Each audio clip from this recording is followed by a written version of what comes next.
ఆయన ఆకాశంలో అలా వెళ్ళిపోతుంటే ఆ సముద్ర జలాల్లో పడుకున్నటువంటి సింహిక అనబడేటటువంటి ఒక రాక్షసి చూసింది. అద్య దీర్ఘస్య కాలస్య భవిష్యామ్య హమాసిత ఇదం హిమే మహత్సత్వం చిరస్య విషమాగతం. ఎంతో కాలంగా ఒక పెద్ద ప్రాణి దొరకాలని చూస్తున్నాను. ఒక పెద్ద ప్రాణి ఒకటి వెడుతోంది ఆకాశంలో. ఇప్పుడు నేను దీన్ని తింటాను అనుకుంది. తిర్యగూర్ధమలశ్చైవ వీక్షమాణస్తత కపి దదర్శ మహత్సత్వం ఉద్ధితం లవణాంభసి తద్దృష్ట్వా చింతయామాస మారుతిర్వికృతాననం కపిరాజేన కథితం సత్వమద్భుత దర్శనం ఛాయాగ్రాహి మహావీర్యం తదిదం నాత్ర సంశయ.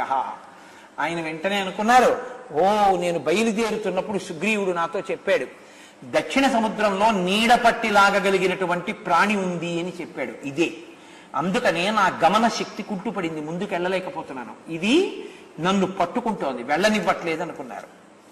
అది ఈయన్ని తినడం కోసమని పెద్ద నోరు తెరిచింది. ఎంత పెద్ద నోరంటే వక్త్రం ప్రసారయామాస పాతాళంతర సన్నిభం ఘనరాజీవ గర్జంతి వానరం సమభిద్రవత్.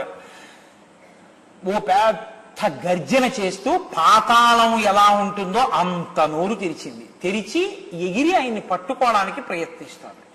వెంటనే సంక్షిప్య మౌరాత్మానం నిష్పపాత మహాబల. మళ్ళీ చిన్ని శరీరాన్ని పొంది ఒక్కసారి దాని శరీరంలోకి వెళ్ళి దాని యొక్క మర్మావయవాలన్నింటినీ కూడా తన గోళ్లతో తుంచేశారు. తుంచేసి మళ్ళీ అంతే వేగంతో పైకి వచ్చేశారు. యస్యత్తే తాని చత్వారీ వానరేంద్ర యథాతవ. అలా పైకి వచ్చేసినటువంటి హనుమని చూసి ఆ దేవతలందరూ ఎంతో సంతోషించారు. ఈ సింహిక ప్రాణములను కోల్పోయి నీటి మీద దాని శరీరం తేలిపోయింది. ఇప్పుడు 4వ దుష్కరమైన కర్మని సాధించారు.